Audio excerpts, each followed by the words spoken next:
individual need in the next class. Okay.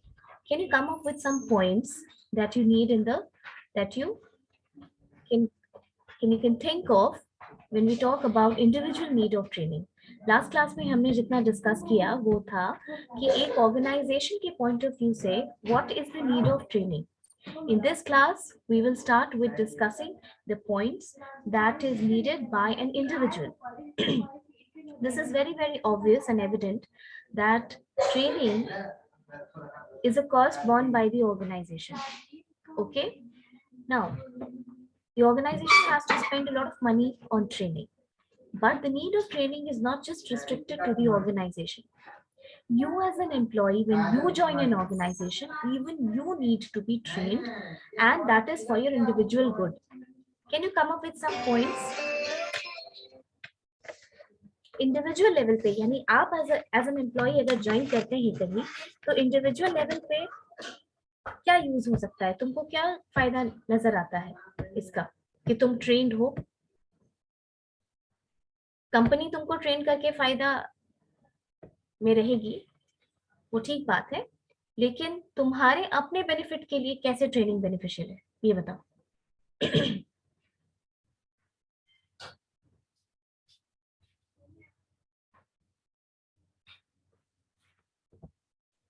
देखो, कोई भी टॉपिक पढ़ रहे हो ना, उसकी अंडरस्टैंडिंग होनी जरूरी होती है. तब तुमको कोई भी क्वेश्चन आएगा तो तुम कोई भी क्वेश्चन उसको सिर्फ अंडरस्टैंडिंग से लिख पाओगे. ऐसा कोई पर्टिकुलर क्वेश्चन प्रिपेयर मत करो. Job satisfaction. What kind of satisfaction and how will the satisfaction help? Job. बताओ.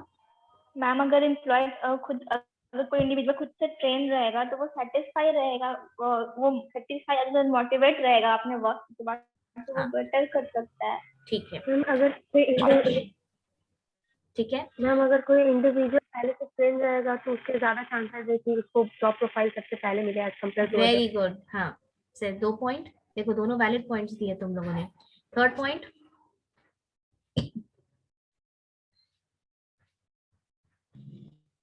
अनीशा. मैम, उसका कॉन्फिडेंस लेवल इंक्रीज हो जाए. हाँ, वेरी गुड. कॉन्फिडेंस इंक्रीज होगा. और कॉन्फिडेंस किस चीज के लिए इंक्रीज होगा? He will not be fearful in accepting newer task. कोई नया टास्क, अगर तुम किसी चीज के लिए ट्रेंड हो तो तुम किसी न्यू टास्क को टेकअप करने में भी नहीं डरोगे.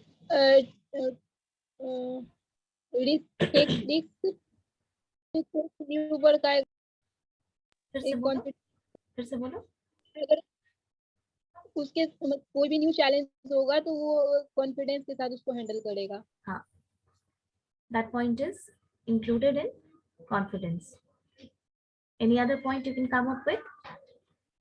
Suman, Vineet, Kalpana.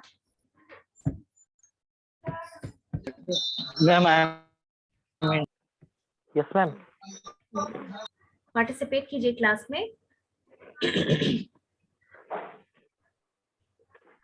मैम, जब एम्प्लॉय मतलब ट्रेंड हो जाएगा तो उसको इन मतलब जैसे कोई भी कंपनी स्विच करेगा तो वहाँ पे वो मतलब एक्सपीरियंस उसका रहेगा, तो फिर उसका काम करने में आसानी होगी. आसानी होगी, ज्यादा अर्निंग होगी. A trained employee is always expected to get more salary. Voice is not clear, ma'am. Easy to handle, ma'am. सिर्फ तुमको नहीं आ रही है कि बाकी लोगों को भी नहीं आ रही आवाज? बाकी लोगों को क्लियर है? मैम, कभी कभी कट कट से आ रहा है आपका आवाज. Let me connect it with Yes, ma'am. 1 minute.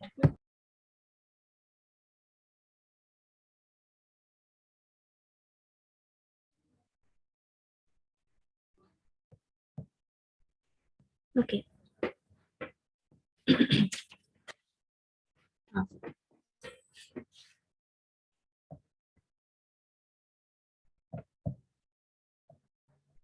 Looks like this is going to be a problem in this class. ठीक है, आप लिखिए. For individual, points लिखो. Point number 1, high earning,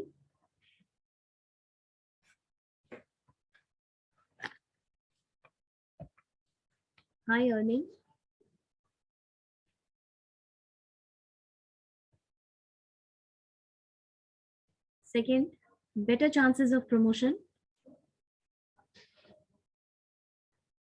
better chances of promotion,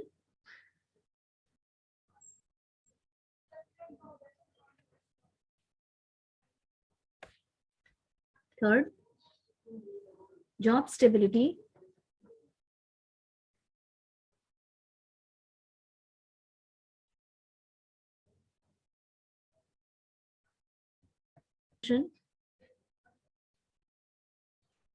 third point, job stability,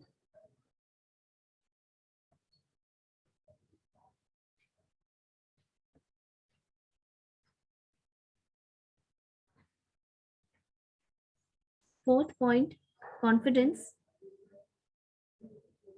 excuse me ma'am हाँ बोलो। Ma'am इस बार repeat किया ना थोड़ा सा फर्स्ट पॉइंट से लेट Okay. ज्वाइन किया हूँ Okay, okay, okay. First point is higher earning. Higher earning. Second point, better chances of promotion. Third point, safety. Okay, safety you can include in the last point.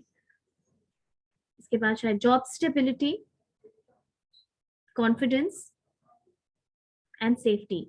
See, safety is one factor which is common to both organizational need of training and individual need of training. Why?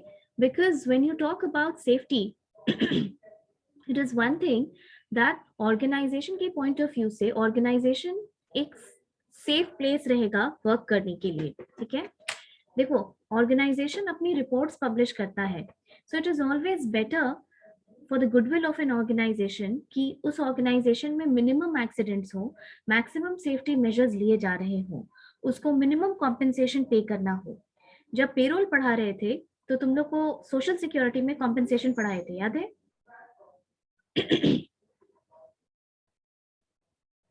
Do you remember? Ma'am आपकी आवाज cut के आ Ma'am, रही है। your network is very poor, ma'am. Do you remember that I taught you compensation? Accident या injury के case में organization को compensation pay करना Yes. पड़ता है. Yes, ma'am. Yes, ma'am. Okay. So an organization will always want to save that amount of money. Now, safety from an individual point of view is equally important. अगर individual train होगा तो उसको पता होगा कि उसको सेफ्टी मेजर्स यूज करना है. ट्रेनिंग के दौरान सारे safety measures, safety gear, safety device and measures उसको पढ़ाए जाते हैं, सिखाए जाते हैं. So there will obviously be lower chances of accident then with a person who is not trained. Okay, and rest point you understand, a person who is trained will always be more confident, will always have more prospects of higher earning, will always have more chances of promotion, and will always be more confident in taking up newer tasks in the organization. He'll not be fearful about it. तो आपको जब लिखने आएगा need of training तो आप ये बेहतर होगा कि ऑर्गेनाइजेशन के पॉइंट ऑफ व्यू से और इंडिविजुअल के पॉइंट ऑफ व्यू से दोनों तरीके से थोड़ा इलैबोरेट कर देना उसको. ओके, नाउ इसके बाद we are going to study designing a training program. Topic डालो.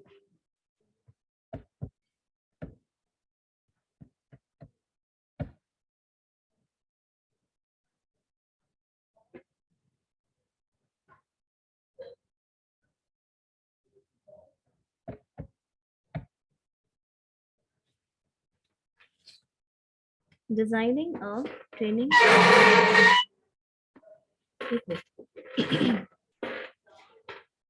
I'm repeatedly telling you that in this chapter you should remember the fact that training is a cost borne by the organization.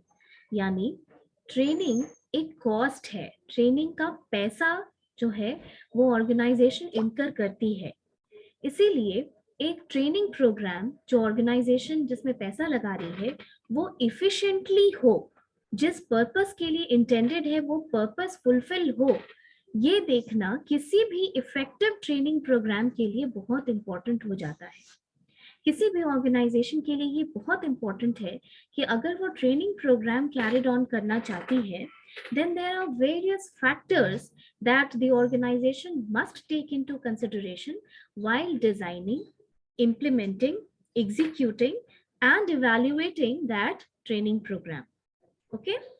देखो, इसमें थोड़ा लंबा तुम लोगों को पढ़ना है, जैसे कि काइंड ऑफ ट्रेनिंग या टाइप्स ऑफ ट्रेनिंग में ऑन द जॉब ट्रेनिंग है, उसमें मेथड्स है, ऑफ द जॉब ट्रेनिंग है, उसमें मेथड्स है। तो वो सब हम लोग धीरे धीरे डिस्कस करेंगे ताकि इस चैप्टर का एक कॉम्प्रिहेंसिव अंडरस्टैंडिंग तुमको मिले। Right now you write down the points first. हम लोग इसी तरीके से इसी फॉर्मेट में आगे प्रोसीड करेंगे। Write down. Designing a training program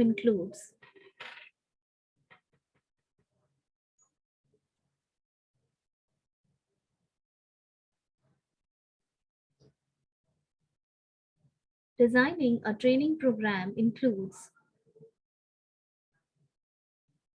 number 1, training need identification.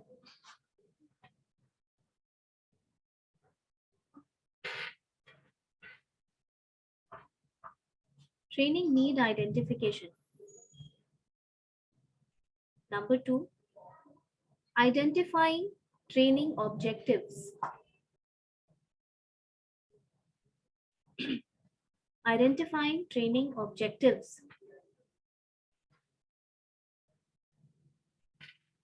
Number 3, organization of training.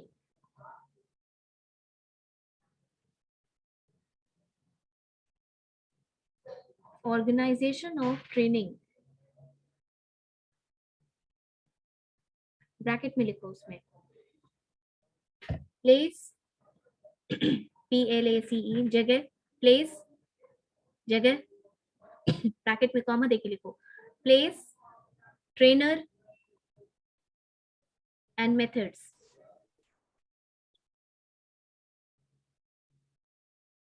Place, trainer and methods. Last point, evaluation of training program. Madam.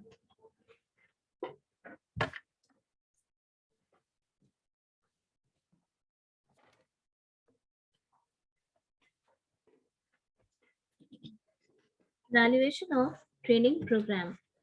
ये जो पॉइंट लिखा तुमने, methods of training, organisation of training, ये थोड़ा detailed study करेंगे हम लोग, इसमें बहुत सारा पॉइंट्स है और इसी में ऑन द जॉब और of the job training discuss करेंगे। देखो, this is the concrete format, इसी पे क्लास आगे बढ़ेगा, इस पे शायद असाइनमेंट भी देंगे तुम लोग को, इसीलिए ध्यान से ये पॉइंट समझो।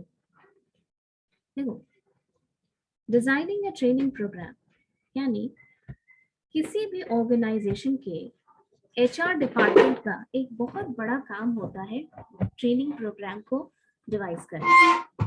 Time and on organisation always tries to train its employees. In the previous classes, I have told you कि ट्रेनिंग बहुत टाइप का होता है।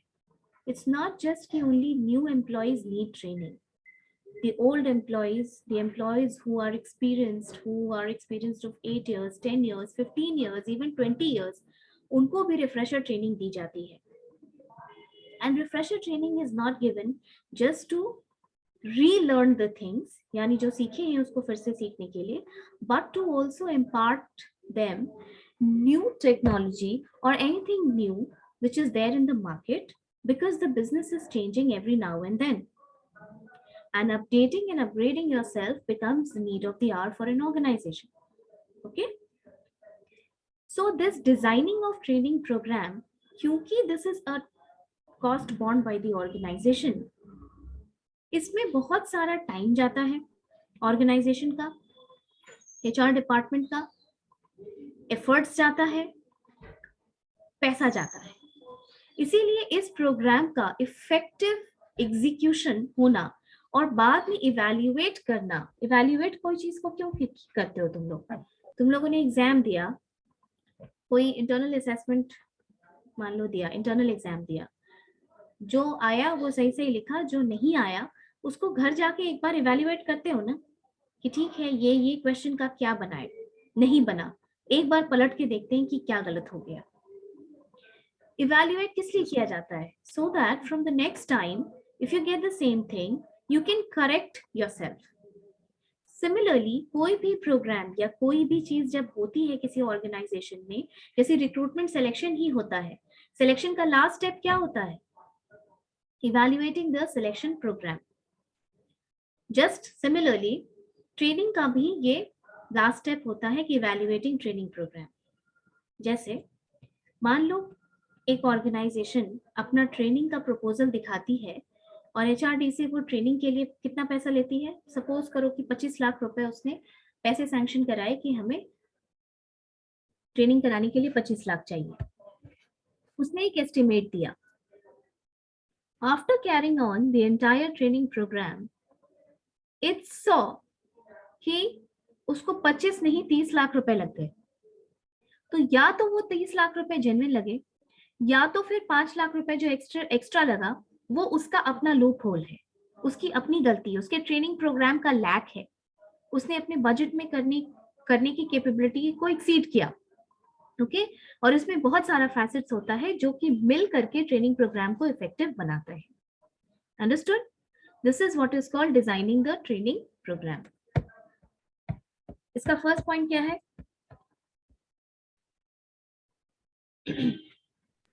Training need identification. Training need identification. अब देखो तुम लोग बोले थोड़ा थोड़ा टॉपिक दे दिए हैं, एक फ्रेमवर्क दे दिए हैं, अपना नोट्स तो बनाओगे ही बनाओगे, थोड़ा बहुत जो हम बताते हैं उसको पॉइंट वाइज आप लिख भी सकते हैं अगर आप चाहें तो, अदरवाइज बाद में आप खुद करना चाहें तो you are more than welcome. The first point is training need identification. Training दी जानी चाहिए, क्यों दी जानी चाहिए? The first and foremost point of discussion is कि ट्रेनिंग क्यों दी जानी चाहिए और ट्रेनिंग का नीड। अभी तुमको इस क्लास के पहले वाले क्लास में जो हम बताए थे कि ट्रेनिंग का नीड ऑर्गेनाइजेशन और इंडिविजुअल का अलग अलग करके हम इसीलिए बताए ताकि तुमको ये ध्यान रहे कि हमेशा ऑर्गेनाइजेशन के नीड के लिए ही ट्रेनिंग नहीं इम्पार्ट की जाती है। There are times when people are important और वो ट्रेनिंग लोगों की नीड के लिए भी आइडेंटिफाई की जा रही है। परफॉर्मेंस अप्रेजल याद है?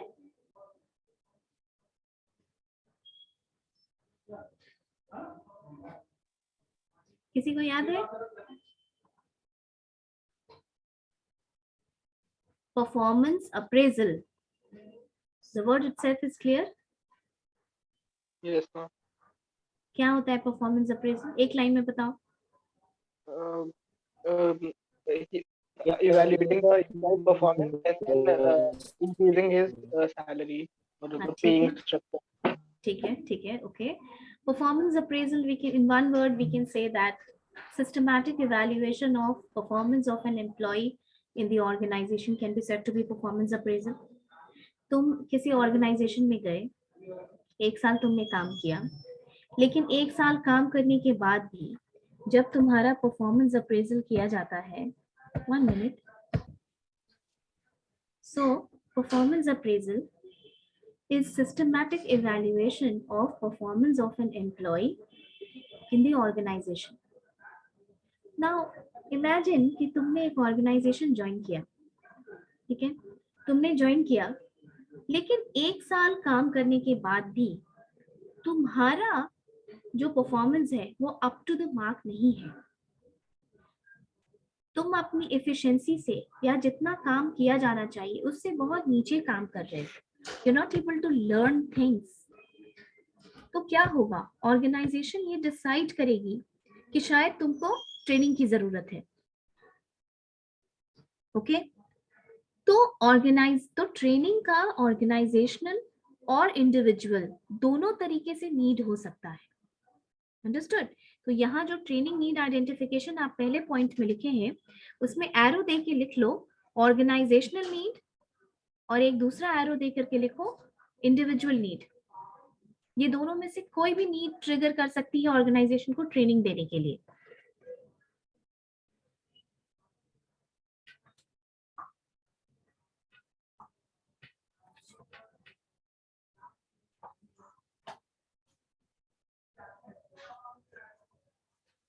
अब ऑर्गेनाइजेशन की किस तरीके की नीड हो सकती है बताओ?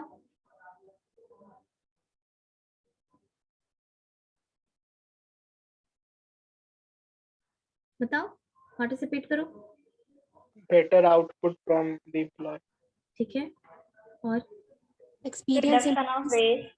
Ma'am experience employees experience employees fine, but you need to specify the target. तुम ये बताओ कि ऑर्गेनाइजेशन का क्या टारगेट हो सकता है। जैसे कि मान लो कि न्यू टेक्नोलॉजी आई तो उस पर ट्रेन करना है एम्प्लॉयज को, तो ये एक टारगेट हो सकता है कि आप कैसे एक्सपेक्ट करेंगे इंडिविजुअल्स को रन करने के लिए वो टेक्नोलॉजी जब तक आप ट्रेन नहीं करेंगे। उसके अलावा Proper Coordination, utilization of connectivity, resources. ठीक है, ऑर्गेनाइजेशन में कोई वीकनेस है जो डायग्नोज हुई है। जैसे कई बार आप ये देखिएगा कि किसी ऑर्गेनाइजेशन में जो ह्यूमन रिलेशंस हैं वो बहुत खराब है, यानी झगड़ा वगैरह बहुत ज्यादा हो रहा है and team is not able to cope up. उस केस में भी कोऑर्डिनेट नहीं होता है। ट्रेनिंग दी जाती है, बिहेवियरल ट्रेनिंग। ये जो ट्रेनिंग एंड डेवलपमेंट टॉपिक साथ में दे दिया गया है ना, डेवलपमेंट जो है ये इसका मेजर पार्ट आपके बिहेवियर का ही इम्प्रूवमेंट है। Training is imparting new skills but development is mostly working on your behaviour. Okay, तो ये फैक्टर्स हो सकता है। दूसरी चीज, मान लो ऑर्गेनाइजेशन कोई फ्यूचर में कोई प्रोजेक्ट टेकअप कर रही है, जैसे कोई न्यू वेंचर में डिग इन करना चाहती है ऑर्गेनाइजेशन, और उसने अभी से डिसाइड कर लिया है कि 6 महीने बाद हम एक नया प्रोजेक्ट स्टार्ट करने वाले हैं। तो उस प्रोजेक्ट को हैंडल करने के लिए हो सकता है कि वो अपने मैन पावर को ट्रेन करना चाहती हो। उसने पहले ही फ्यूचर नीड को आइडेंटिफाई किया है। अंडरस्टूड? तो इस तरीके का नीड ऑर्गेनाइजेशन का नीड होता है। Talking about individual needs, we see that एक तुमको बताया अभी पॉइंट कि अगर इंडिविजुअल बिहेवियर इंप्रूवमेंट है तो वो एक पॉइंट हो जाएगा। द सेकेंड थिंग इज अगर इंडिविजुअल का performance up to the mark नहीं है तो वो एक पॉइंट हो जाएगा। Then the organisation might think कि इसको ट्रेनिंग की जरूरत है। तीसरी बात, if the organisation wants to allot a person certain responsibility in future, तब वो उसको एक काम के लिए ट्रेन करना की कोशिश करेगा that you be prepared for future needs. Understood? तो इस तरीके से we will see that training need is not just limited to the organization, but training need is also required for an individual need. तो एक effective training program को design करने के लिए ये देखना होगा कि सबसे पहले आइडेंटिफाई ये करना होता है कि तुम्हारी ट्रेनिंग नीड क्या है, क्यों जरूरत है तुमको ट्रेनिंग प्रोग्राम को डिजाइन करने की। Understood? Yes. Next Yes, ma'am. Point, next point क्या है? Identifying training objective. Identifying training objectives. अब देखो ये फर्स्ट पॉइंट से अलग कैसे है। द फर्स्ट पॉइंट सेड कि you need the identification of training need, यानी ये नीड ऑर्गेनाइजेशन की भी हो सकती है, इंडिविजुअल की भी हो सकती है। But when you talk about, मान लो कि चलो इंडिविजुअल की नीड है, तो अब उस इंडिविजुअल की नीड के लिए ऑब्जेक्टिव क्या है? Is it improvement of human relations? Is it improvement of industrial relations? Is it improvement of the person's overall output? Is it related to the improved behavior of that person? Is it related to getting your hands on any new software? Is it relearning? ठीक है, so training का objective क्या है, तुम किस objective से training को carried out कर रहे हो और बाद में तुम क्या चाहते हो कि ये ट्रेनिंग क्या फुलफिल करे। Got it? Yes. Third point, Organization. oh, the network is really poor today.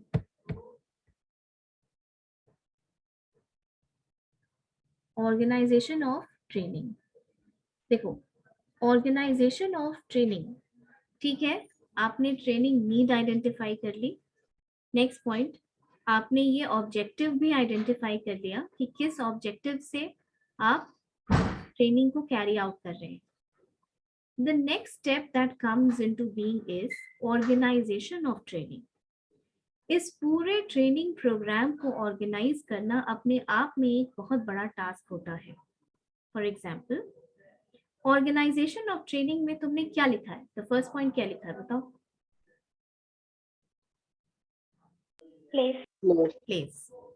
देखो, डू यू नो दिस? अभी आगे के सब्सीक्वेंट क्लासेस में हम पढ़ेंगे कि on the job training, off the job training क्या होती है.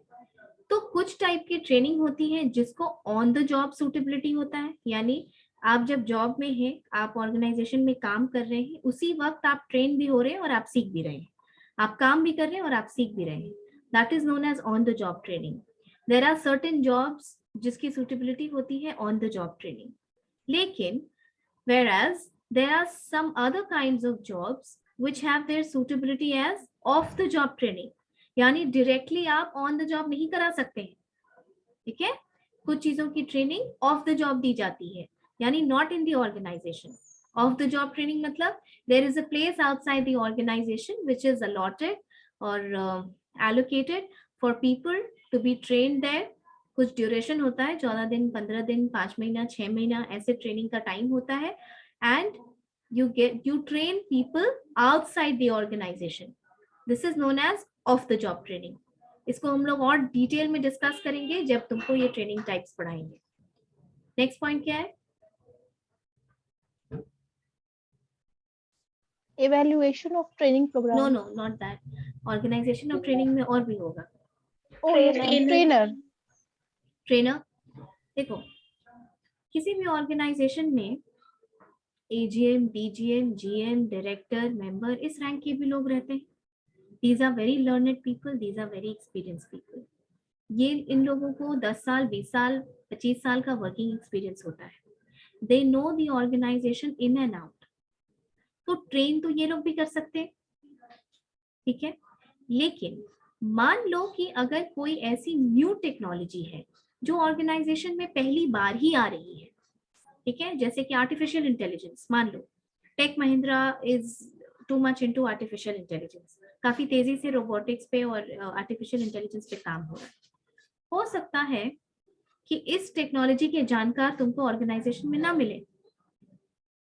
ठीक है, सो डिजाइनिंग एंड ट्रेनिंग प्रोग्राम में ये एक बहुत बड़ा फैक्टर होता है डिसीजन कि where do you want your trainers from. Do you want your trainers from inside the organization, somebody from inside the organization, or do you want somebody from outside the organization? क्योंकि trainers दोनों तरीके के होते हैं.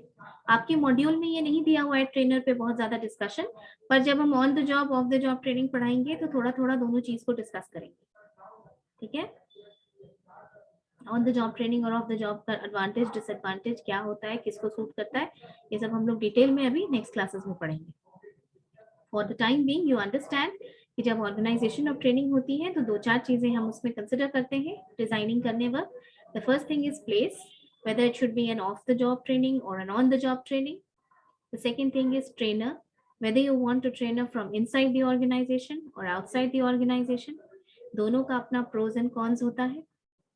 और भी कुछ है उसमें point? Methods is on the job training and of the job training.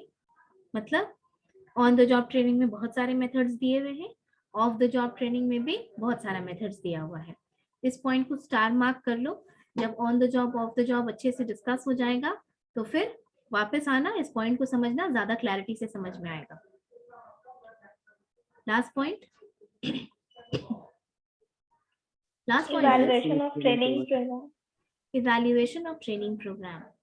Just as I discussed the evaluation of training program, what does this mean is training program एक डिजाइन करना, इसको इम्प्लीमेंट करना, एग्जीक्यूट करना कोई छोटी बात नहीं होती है. यहाँ हमने 15 मिनट में इसको डिस्कस कर लिया, but in reality a lot of fund goes behind training, a lot of activities go behind training.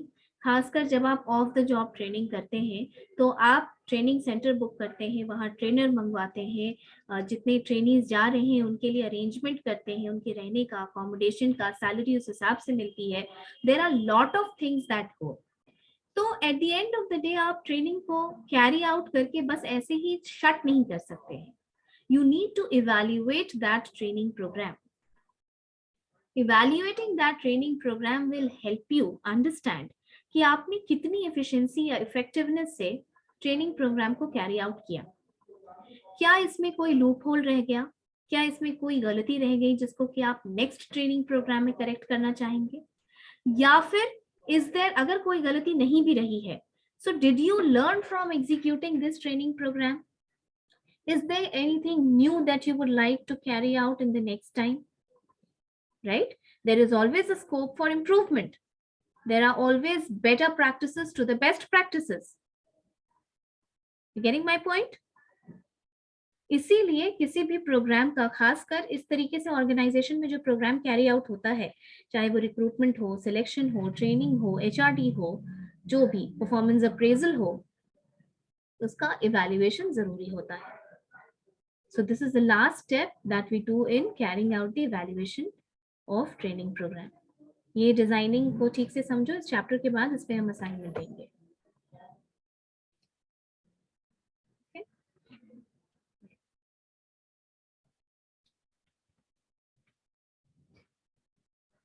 पहले पॉइंट पे आओ लूप में.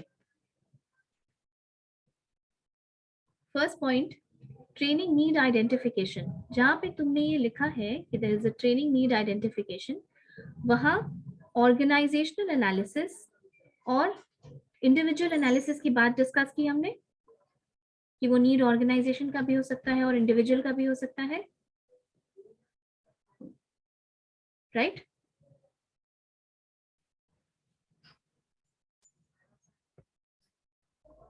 ये लिख रहे हैं आप लोग कि ऑर्गेनाइजेशन का जो नीड होता है उसको हम एनालाइज कैसे करते हैं, कैसे पता चलता है कि ट्रेनिंग की जरूरत है ऑर्गेनाइजेशन को. Exit interviews. क्यों लिखा है एग्जिट इंटरव्यूज? बताओ एग्जिट इंटरव्यूज क्या होता है?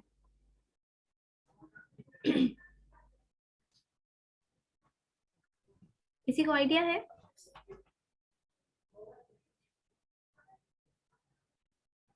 Any idea? Come on, participate in class. ज्यादा से ज्यादा क्या होगा? गलत बोलोगे, इससे ज्यादा कुछ नहीं होगा, but you will learn more. Exit.